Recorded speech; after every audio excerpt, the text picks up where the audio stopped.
to tonight's much anticipated event. Today we're joined by Imran Khan himself.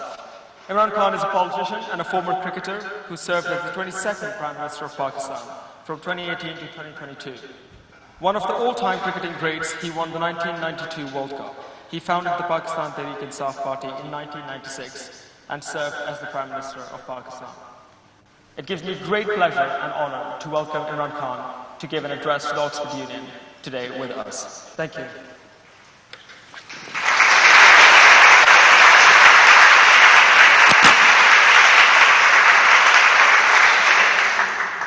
Thank you very much. It's always a pleasure to address the Oxford Union. I have, I think, spoken about 3 times before.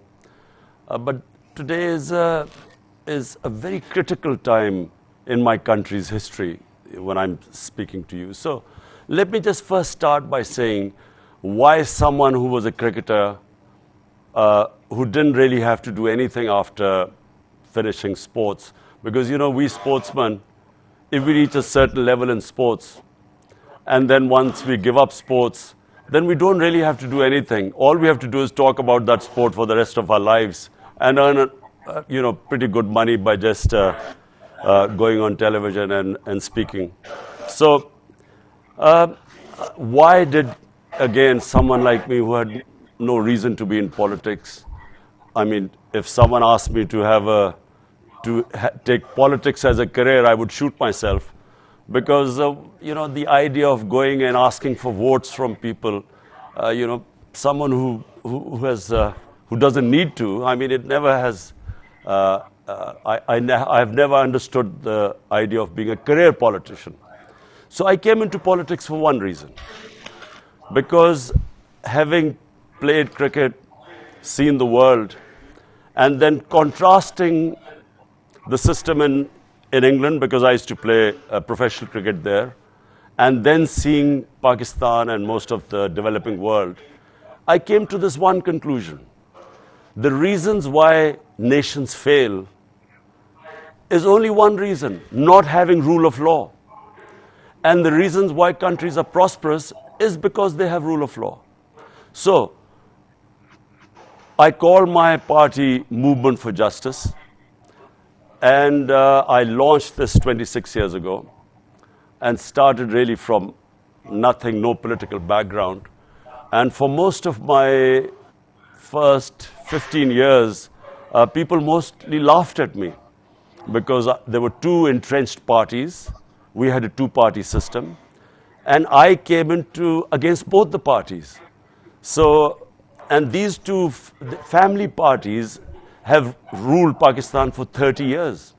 And in this time, corruption has reached the highest point, whereas our economies, Pakistan's economy, which till 1990 was ahead of all the economies in the subcontinent, from 1990 onwards, when these 2 families took turns to rule Pakistan, we started going down, and we were overtaken by even Bangladesh, which was way behind us.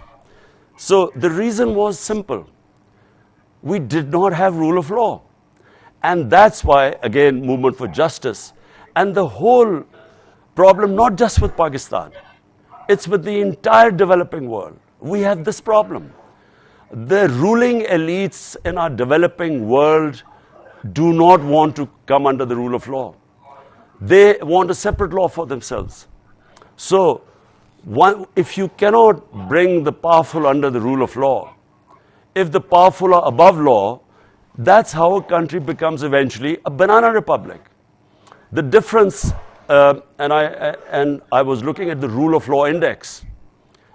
If you look at Switzerland, Switzerland's rule of law index is 99.9%.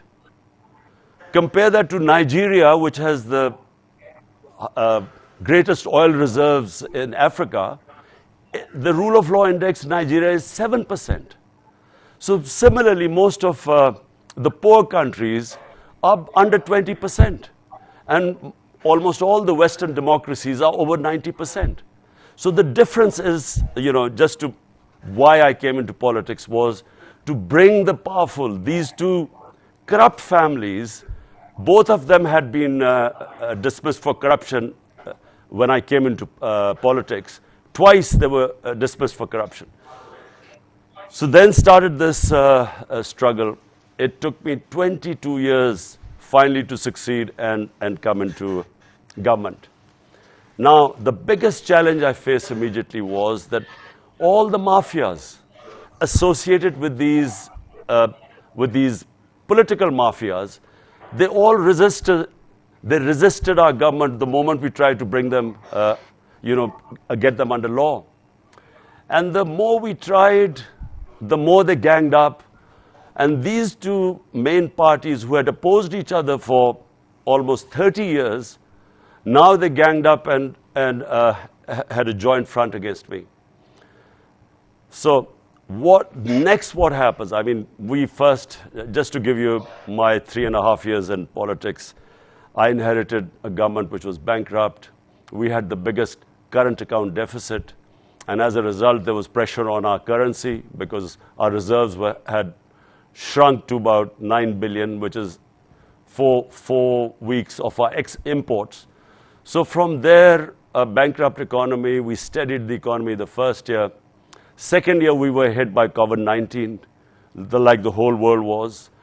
And so the 2 years, my second and third year, we were grappling with the situation of lockdown, not how to stop the spread of the virus and at the same time save your economy. And the lockdown affected the poor people the most. So we took a very unusual decision at the time. We refused to have a full lockdown. And we started having, what we call smart lockdowns to protect our poor people because there were daily wages. There were weekly people who relied on weekly wage. We had 70% of our workforce was in the informal sector. So had we locked down, we would have had starvation because we already started from a bankrupt economy. But in the end, that worked. And we saved our population from COVID. We had the lowest death rate in the subcontinent. We saved our economy. And so in our third and fourth year, we grew at 5.7% and 6%, which is in 17 years the highest growth rate. And we had record exports by managing our economy in this difficult time. We managed to help the farmers. So anyway, the country was poised sort of for a higher growth rate. And this is all in the economic survey of Pakistan, which is published every year. If you have a chance to look at the figures, because the country was actually growing very quickly. We had a problem which the whole world was post-COVID, and that was the commodity super cycle, the energy prices going up. And then with Ukraine, they went up further. So grappling with this, trying to stop imported inflation, which in UK you're facing exactly the same situation. So at that time, this conspiracy, this conspiracy took place. What was this conspiracy? On 6th of March 22, the Under Secretary of State of the US, he meets the Pakistani ambassador in Washington. And, this is an official meeting. There were note takers on both sides. And he says that, look, there's a vote of no confidence coming. At this time, there was no vote of no confidence against me. And he said, if it succeeds if it doesn't succeed against me, in ousting me, then there will be consequences for Pakistan. But if it succeeds, then all will be forgiven. So this arrogant discourse takes place between the ambassador and this Donald Lu, who was the Under Secretary of State in Washington. I read the cipher. Now imagine, here I read this, that he's telling my ambassador, he's telling my ambassador to get rid of me, the Prime Minister. So, I'm a bit like anyone would be taken aback. The next day, the vote of no confidence is tabled against me. And suddenly about 20 of our parliamentarians start meeting with the opposition. And then openly there was this horse trading taking place, horse trading, where roughly about $1 million were being dished out to buy our M&As. And so our government falls. But what happens after, subsequently, what happens? We are replaced by a government where 60% of the cabinet is on bail on corruption cases. And the two families that had been calling each other crooked and putting each other in jail and corruption cases unite against me, are brought into power, and they then try and suppress this movement because people spontaneously came out in the streets. First time it's happened in our history. So people came out in the streets protesting against this regime change. And they then use brute force. Pakistan hasn't, under democratic government, they have never experienced what in the last 6 months happened. They used, on 25th of May, we had a peaceful protest. The police went into people's houses, thousands were put in jail. There were women, families, children were, because in our protest, families participate. First time ever, so much women participate in our rallies. So they tear gas them, they beat them up, and this is all on video. So that happened on the 25th May. But what they thought was that it would scare people. It actually had the opposite effect. So rather than our movement after post my government going, rather than it sort of slowing down, the movement got stronger and stronger. And there were two sets of by-elections, one in July and then one earlier this month. So both by-elections were swept by us, by my political party. So since then what has happened is that this reign of terror is taking place in our country. There's a clampdown on media, unprecedented. There are cases on me, there are terrorism cases. They came to arrest me on a terrorism case, and the case is that one of my close aides was subjected to custodial torture. He was sexually abused, he was stripped naked. So I gave a statement in a rally. I did a protest rally against it, and I said, the judge that sent him back to remand, in other words, when he was tortured, he was presented in front of a judge. Rather than giving him a bail, the judge actually sent him back to the police station who had tortured him in the first place. So I said we would take legal action against the judge. They slapped terrorism case against me. They came to arrest me. So this sort of thing is going on in the country. Then they try to disqualify me because they realize that they can't beat us in elections anymore. So the situation right now in Pakistan is this. There's a clampdown on media. Journalists who support me, who have stood with me, are hounded. One left the country. Two were beaten up. One was put into jail.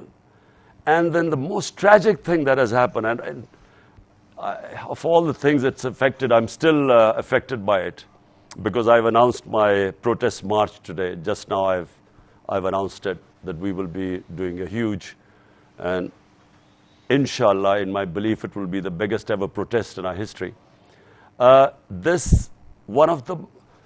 journalist of great integrities, one of the most respected investigative journalists, Arshad Sharif. He was constantly writing about this regime change and how this conspiracy took place, and he constantly wrote against it, and these crooks which have taken over, who, by the way, $5 billion of their corruption cases, they came into power, and through a legislation, person-specific legislation in assembly, they're removing themselves from these corruption cases. It's never happened before. So So people who were writing against them were subjected to all sorts of victimization. But the most tragic one was Arshad Sharif. First, they threatened him. They went into his house and abused his family and threatened him.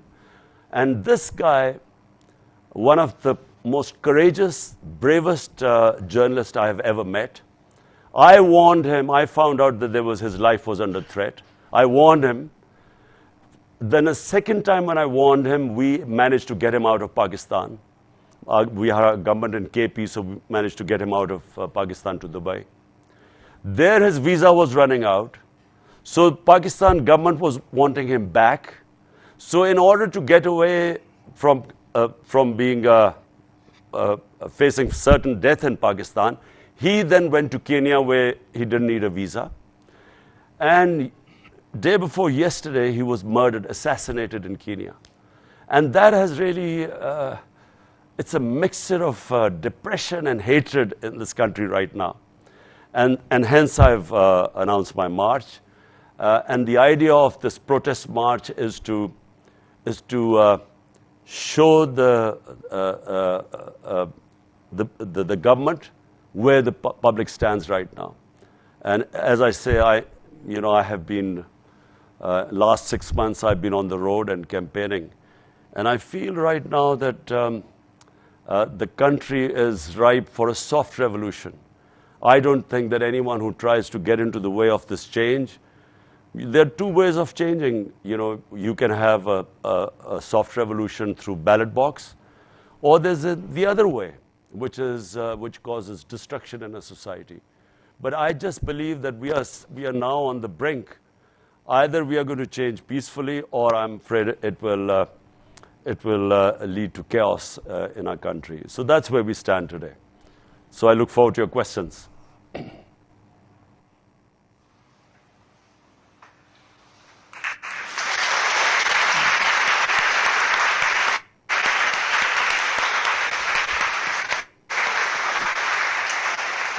Thank you very much for that address.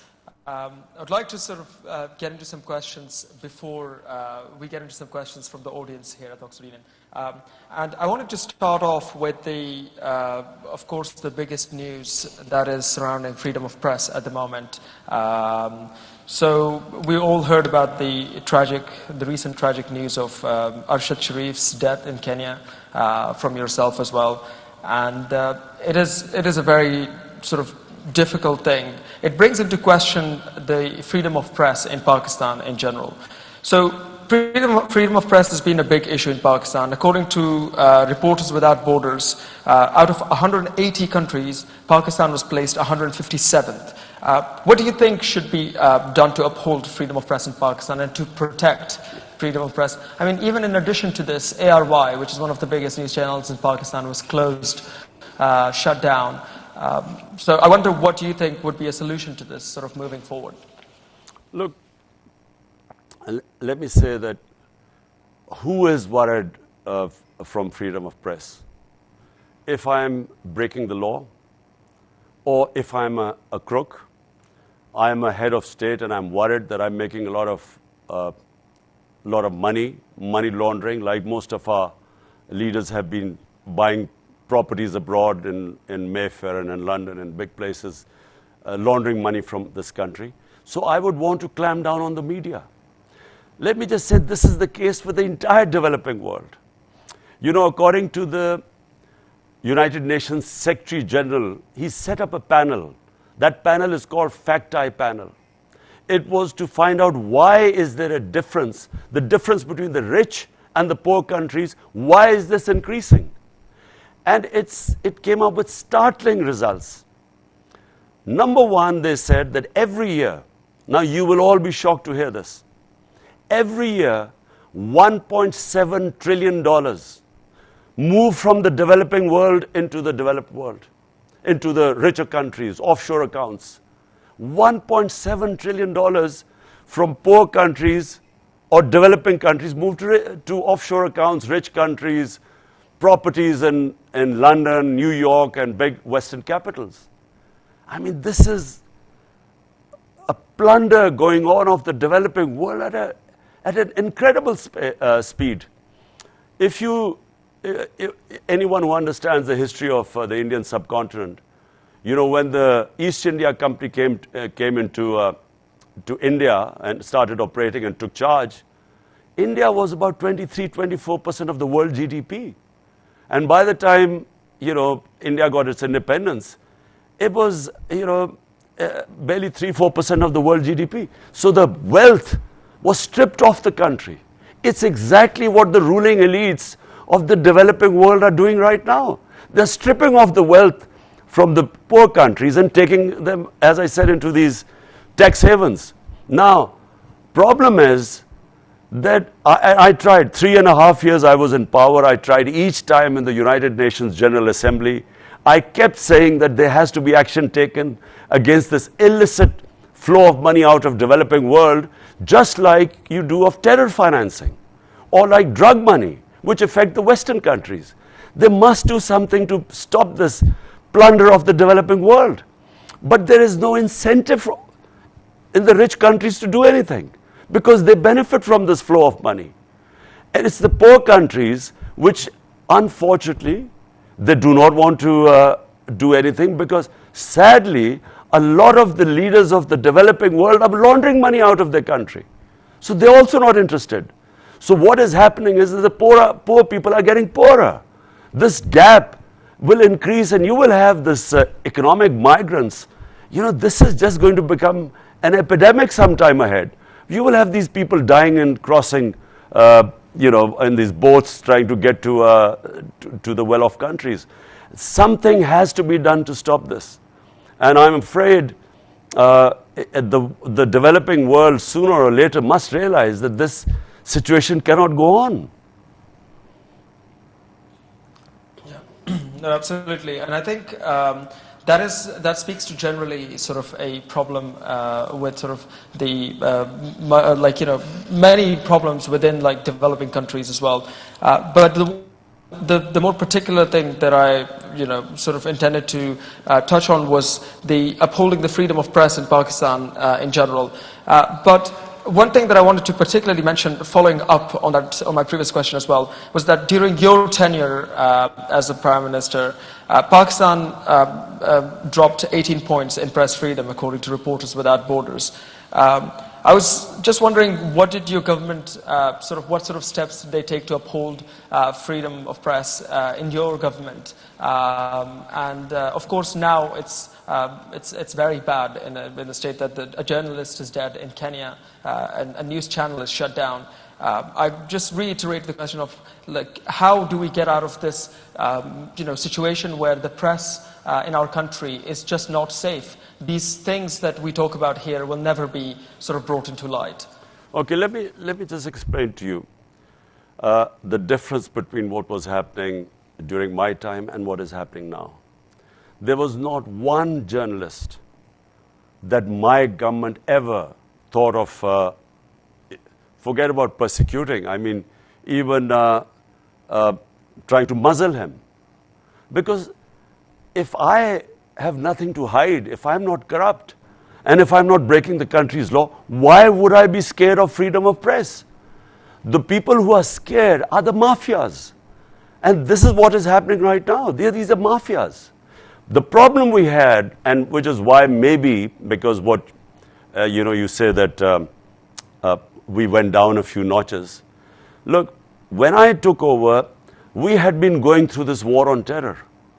80,000 Pakistanis died in this war on terror, which we, you know, which we participated in, which we never should have. It wasn't our war. But as a result, 80,000 Pakistanis died. Right now, there is still terrorism. We still have Pakistanis dying of terrorism, but on the peripheries, not like it was before. But when you're fighting against terrorism, I'm afraid that's when the security agencies, then they take a much stronger role. And the abuses would take place by the security agencies because they felt they were fighting terrorism and they were endangering their soldiers' lives. And so they would be sometimes taking very harsh actions against anyone who criticized the security forces. But those actions were always by the agencies. And the 2-3 times when we found out, and I can give you examples, immediately we took action when, journalists were picked up. But never from the political government, because we had nothing to hide. In fact, the only problem we had was we don't have libel laws. So what was happening is that me as Prime Minister, I was libeled a couple of times. I went to court as a Prime Minister, but even I couldn't get justice because we have a real problem with defamation and libel laws. No one gets convicted here. So what we need is, we need freedom of press and responsible press, where if you cross, like in UK, if you cross a certain line, then I should have the ability to go to court and get compensation. And I've been in a libel case in England, and I know how strong the laws is. Unfortunately, this is not the case in Pakistan, which is the problem my government had.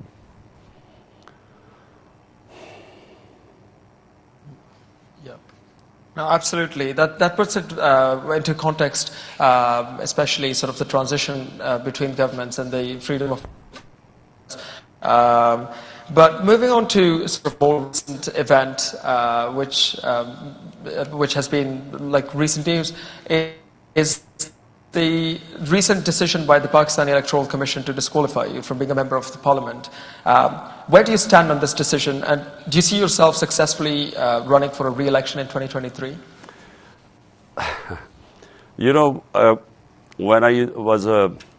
When I started playing cricket, and when children and as boys we used to play cricket. So when the other team used to be losing, a lot of the times the boys would just pick up the stumps and run away and said, "We are not playing anymore." Now this is exactly what's happening right now. In 2 by-elections which we've competed, it's never happened before that sitting governments have been routed in the by-elections. It is because of massive public turnout. And it's also because, despite the fact that the election commissioner is completely biased, it's not even biased, he's just part of their team. It's like them playing with their own very biased umpire. Now, and I'll just give you an example. 9 times the election commissioner has given decisions against us. 9 times we've gone to the court who've overturned the decisions because they've been so biased. This thing of my disqualification, it is just, it is unbelievable. In fact, I'm going to do a defamation case against this election commissioner because it will never stand in a court of law. And we are waiting, we are already in court, we are waiting for the full judgment has just come. It is, I won't go into details, but it is just a joke what he's done. Not just that, there were 2 cases they are trying to disqualify me. One is a funding case, a funding of the political party. We are the only political party in Pakistan's history that does proper political fundraising. We have a 40,000 database of our donors. Other parties have nothing. And we keep telling them that, look, we are the ones who, everything is on record. They have been trying to find out something in our funding case for almost 6 years. So neither will I be getting disqualified in the funding case, and certainly not in this Tosha Khana case, which is too ridiculous to explain to you. But we are in court, and I'm confident that they'll be brushed aside by the court. But there is a desperation. They've just done another terrorism case on me. So they might, God knows, they might try something else. I have had 24 cases against me right now.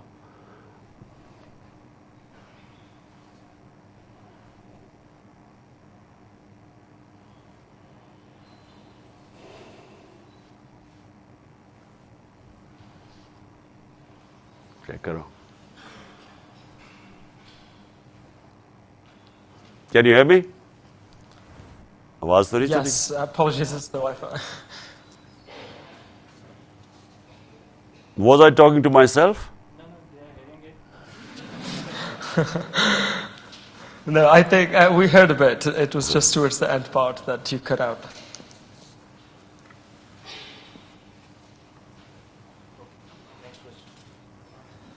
Yeah. Apologies. Next question. The Pakistan Wi-Fi.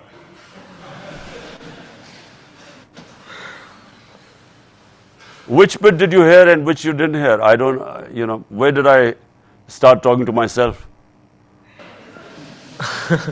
I think generally we heard. I think you covered the point in general, and I think it's sufficiently clear that that you of course do not agree with this decision, and you want to, of course, that you will be rerunning and that you will be contesting this decision in any case, and it's that you believe that it's ridiculous. I think that's a satisfactory answer. So I think I'll move on to sort of the next question, which is slightly more of a difficult conversation, I guess, but it's a conversation that is to be had, especially in the context of Pakistan, which is to do with the military and the politics of Pakistan. Now, your government has had good relations with the military, or had good relations with the military when in power. After the no confidence vote and after a series of events, your party distanced itself from, and in some instances it was said to have spoken against the military. What is your stance on the military's involvement in the country's politics and in the country's running?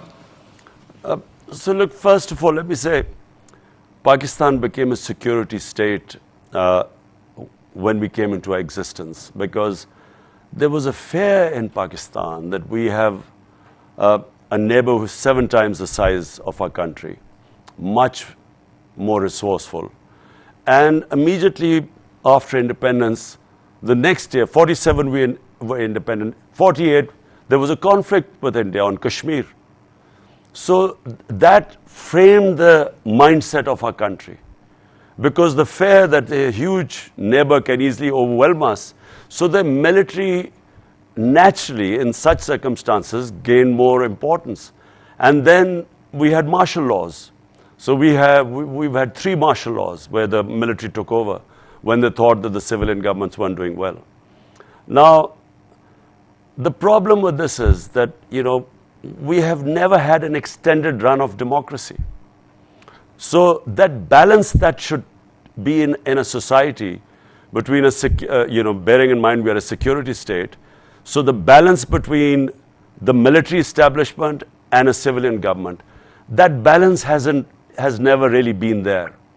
So what happens is that when you have a democratic government, the responsibility lies with the democratic government to deliver. But the democratic government does not have all the power. So it does not always have all the authority. So unless authority and responsibility lie in one place, it's very difficult for any management system to work. Now, I'll give you just one example where, in fact, I had a very good relationship with the military establishment. There were no problems between us. In fact, it was a complementary relationship. But the one area where I had this problem was because I had been campaigning for 22 years when I came into power, that the powerful must be held accountable. They must be brought under the law. So action must be taken against them.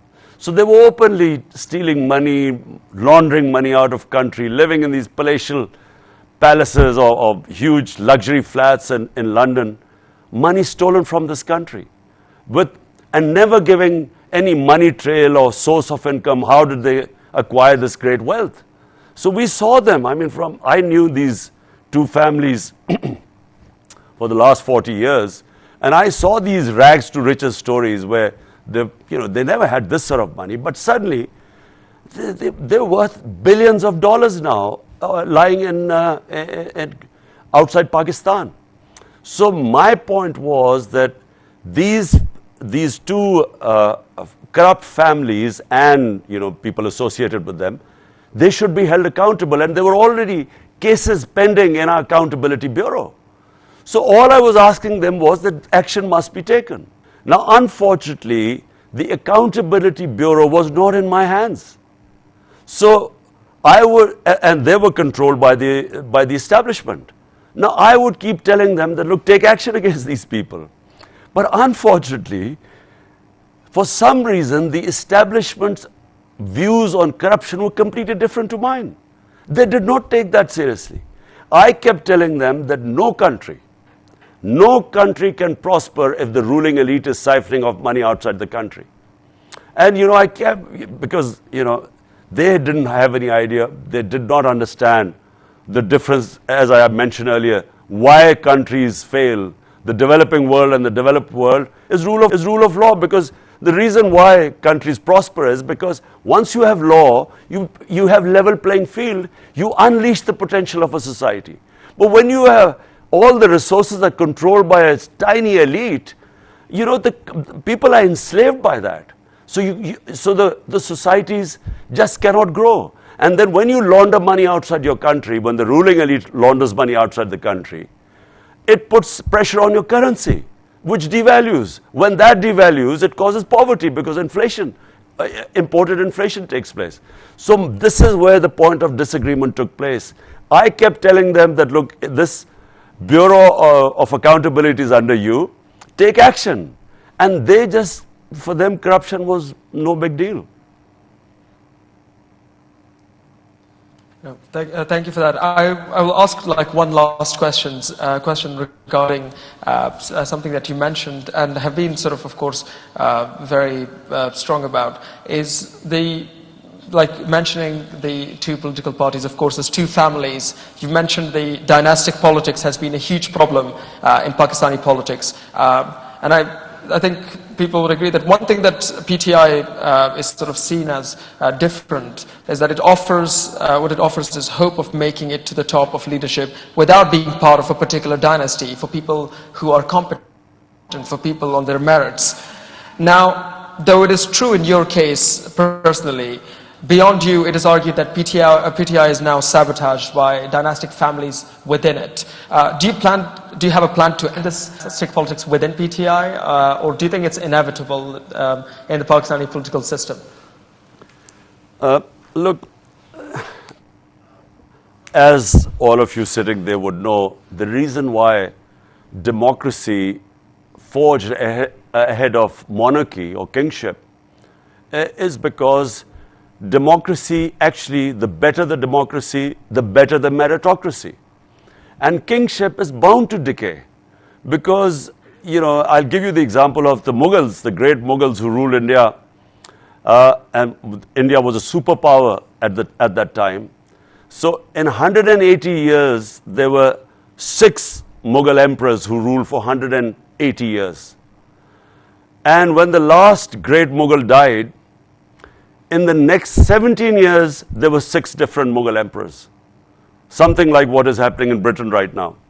So, problem is, when in kingship, because there's no meritocracy, it all depends that if the son or the successor of the royal blood, is he capable or not? And if he's not, the whole thing goes down, as the Mughal Empire went down. And as the Ottoman Empire started going down, because once one poor head of state comes, because there's no meritocracy. Democracy, the better the democracy, the better the meritocracy, and therefore you have better leadership. Now, problem with Pakistan has been that we have what is called the feudal system. The feudal system meant that there were the rural landlords who had huge land holdings.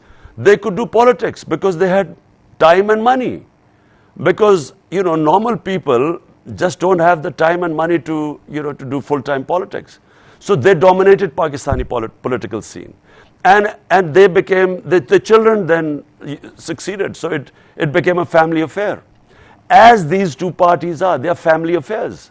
They are, for instance, the Benazir's son, Bilawal, he's never worked 1 hour in his life.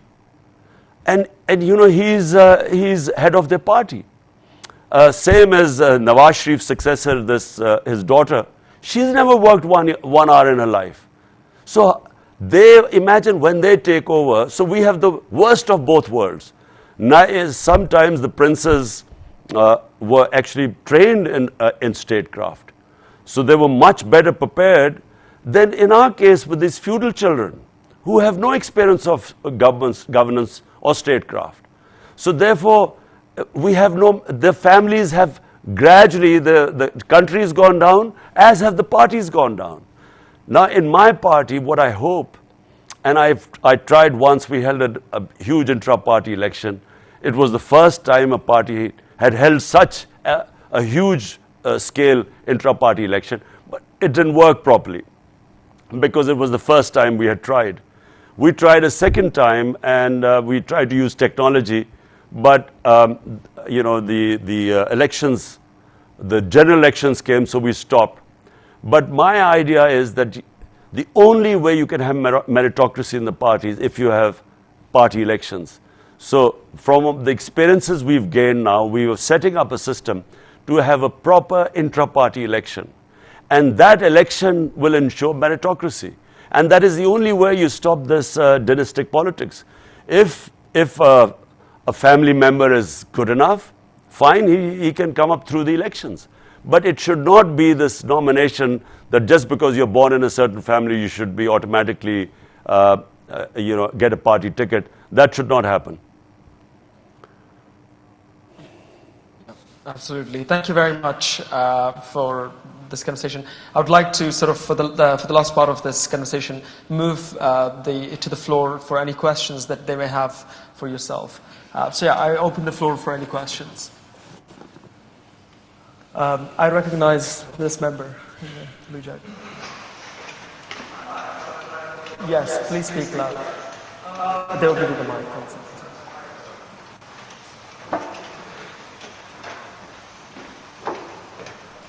Hi, first of all, Mr. Khan, it's a pleasure to speak to you. Secondly, in your speech, you put an increased emphasis on the impact of the US in, well, the downfall of the PTI.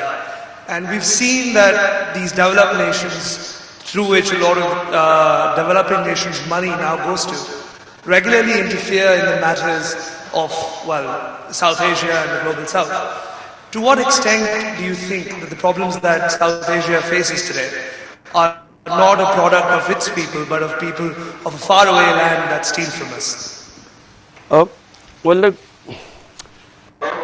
let me just say one thing, that great powers always want to have their sphere of influence. And they always want, this is throughout history, they always want governments that are part of their influence, so would do their bidding. And unfortunately, Pakistani governments have all been in the US sphere of influence. And we have, the worst thing in my opinion, where we did, part of our foreign policy is that we made decisions not for the benefit of our own people, but to please the US. So we joined the war on terror after 2001. And 80,000 Pakistanis died. 3.5 million people got internally displaced. Our ally, the US, conducted 400 drone attacks on Pakistan. Judge, jury, and executioner. So many innocent people got killed. And they took revenge against Pakistan's security forces. And we lost over $100 billion to our economy. And we didn't even get thanked for that. And I opposed that war throughout because it was not in Pakistan's interest. So countries make decisions which are of interest to their people. One of the things which was mentioned in this Donald Lu in the cipher, in the conversation with our ambassador in Washington, he said that I had taken a decision to go to Russia on my own. And that was held against me. But why was I going to Russia? Because Russia would have supplied us with cheap oil. India, an ally of US, is getting oil from Russia at 40% discount. Now, 120 million Pakistanis are vulnerable. Almost 50 to 60 million are below the poverty line. Another 50 to 60 million, a price shock, inflation, would push them down the poverty line. Means they can't have 2 square meals a day. So my interest should be my people. I should not be serving the interest of another country at the expense of my own people. So my people, 220 million people elected me to serve them, not to serve other countries' foreign policy objectives. And this is where the problem rose. US is not used to Pakistan having an independent foreign policy. They wanted these pliant stooges like the one right now who's our prime minister, you know, who would do whatever they order him to do. So it doesn't mean you're anti-American. This is the problem, this imperialistic mindset that if you do not obey them, then you are anti-American. But if you talk about your own national interest, which is what I did, and I think for somehow in this Biden administration, they just thought that, you know, I wasn't the right one and they wanted a more pliable stooge.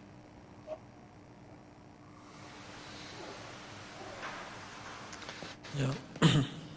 No, thank you very much. I now look for another member to ask a question. I recognize that member just right there. Could you please right there, second row?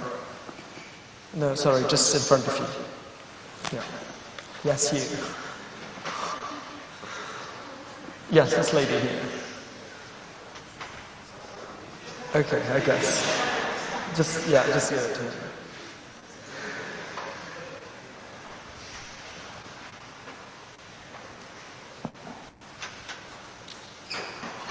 Hi, so let us assume that, and hopefully you do get back in power. I know it's a big... So the camera is behind you, if you want to So hopefully you do come back in power. Hopefully you are able to reduce the army's power and by doing so reduce corruption, fix the legal system, and fix dynastic politics. So in that process, how do you think you'll be able to control how much power you individually have? So in other words, as you break down this corrupt military control system, how do you make sure that this new system is democratic? Look,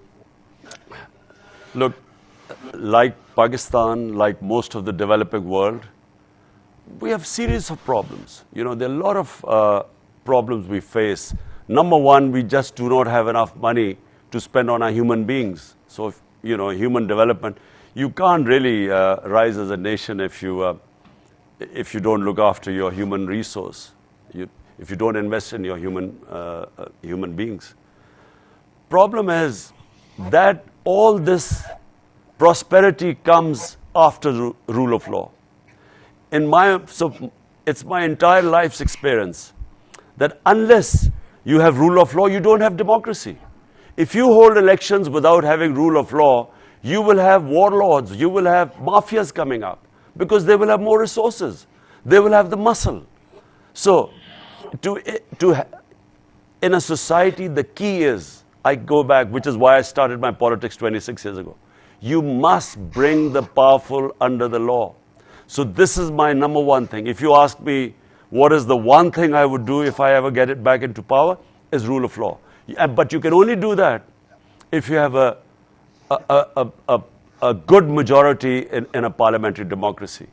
Last time when I came into power, I had a coalition government, not a strong government. And so therefore, it is very difficult in a parliamentary democracy.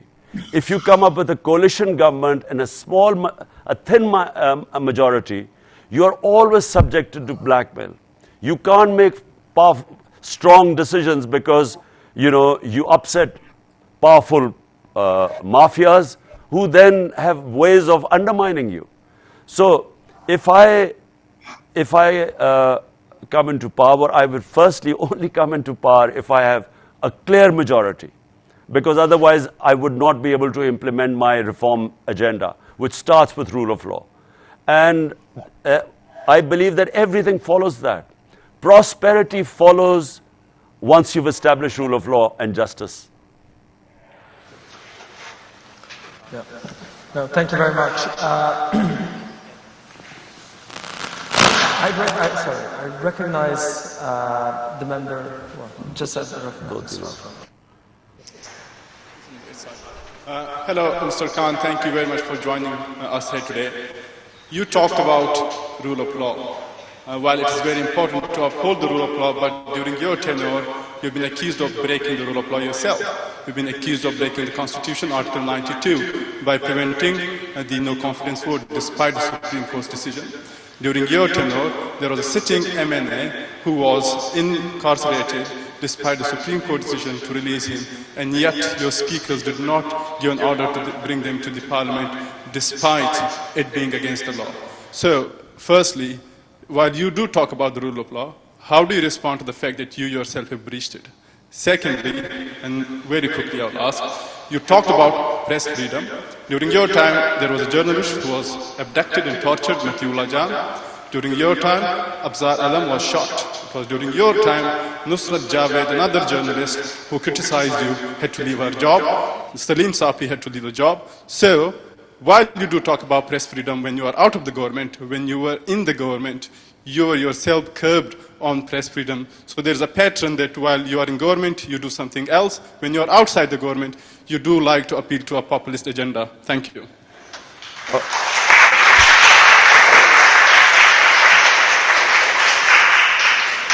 So can you, let's start first by Matiullah Jan. We found out Matiullah Jan had been picked up night before. The first thing we did was in the morning when we found out he was released. We found out that he had been picked up by the security agencies because he had said something against them. My government immediately had him released. The other guy who was shot had actually nothing to do with freedom of media. It was a personal dispute which we investigated and found out. There was no journalist that where my government clamped down upon. There was not one journalist. These incidents, there was maybe one other incident that had to do with the security forces. And let me explain. Why were the security forces used to this? Because while we were in the war on terror, there were a lot of instances where the security forces would act in the name of fighting terror. And this was not just in the case in Pakistan. If you look at the US with Guantanamo Bay, fighting terrorism, always they used to take more liberties.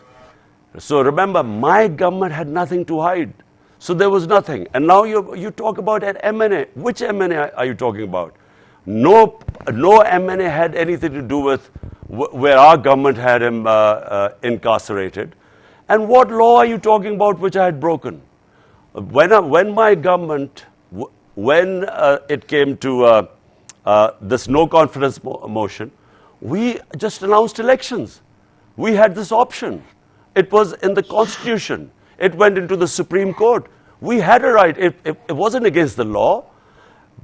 If rather than having your members of parliament being sold like, like sheep in an auction, the best was go to the people, let them decide, who they wanted to form government in Pakistan, rather than having spending millions of dollars to get buying your members of parliament. So what was wrong with asking for elections? That wasn't breaking any law. Well, thank you very much. We'll have one or two more questions because we're arriving to the end of the event. Could you please give a chance to the person in the second row there, up at the front? Assalamu alaikum, Imran Khan. My name is Imran Khan, and my question to you is, Pakistan, like PTI is not the first political struggle or movement, that Pakistan has seen after its creation. There has been a lot of parties, a lot of leaders, just like Fatma Jinnah and Zulfikar Ali Bhutto. And what we saw was like their parties and their struggle died down after they passed away. So is this the same that's going to happen with the PTI? Like people call it like a big bag of wind, and it's just one man show, and it's all just Imran Khan. Like recently we saw in these by-elections, they were like, you won on 6 seats, and the only other candidate which PTI had, the daughter of Shah Mahmood Qureshi, she couldn't win. So do you have a plan after, like for PTI after Imran Khan, do you have a systematic way where there's going to be a successor to the party, to your struggle, or it's just the Imran Khan? Well, look, first of all, I don't have any family which is, none of my family members are in politics, as opposed to the two family parties where all top positions are their family members. And I repeat, the only way of having meritocracy in the party are intra-party elections. And the first thing after the general elections, this is exactly what we are going to do. We will hold intra-party elections, and that is the way you avoid dynastic politics and you have meritocracy. So last question, please. Yes, one last question. Sorry. Can I recognize this member here, please? This girl here. Thank you. Assalamu alaikum, sir. My name is Naya Pakistan. My question to you is regarding with the long march that you're organizing currently. With this historic feat that inshallah you can achieve, what do you think this will impact in the future of Pakistan, and what is the message that you're trying to send to your opponents? Look, democratic parties always go back to the public. So either they want elections to show that they have majority support, which is what democracy is, or if you want to protest, you go to public. So this will be a big protest. It will be peaceful within our constitutional rights. We will remain, we will not break any laws. We've assured everyone that. But it is very important for a democratic party to show that where does the public stand. Now, I remember when Britain entered the Iraq War. I think one of the most amazing sights for me was when I saw almost 2 million people marching in London against the war. And I think that that's a sign of a nation that is alive, that is aware, that knows its rights. So this is what I'm trying to do in Pakistan. Make people realize that, no one should impose governments on us. We as the people, it's our right. So, we should decide who should govern Pakistan. No outside conspiracy involving, and plus these cabal of crooks.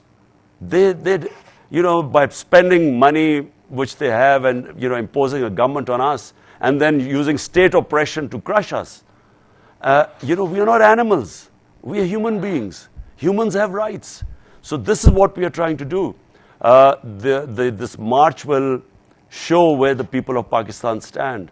And I feel that, it will be historic, inshallah. I'm a born optimist, having a sporting background. You never enter a match thinking you lose, so you always think you'll win. So I feel that it will be one of the biggest protest movements in Pakistan's history. Thank you very much. Thank you. Thank you very much.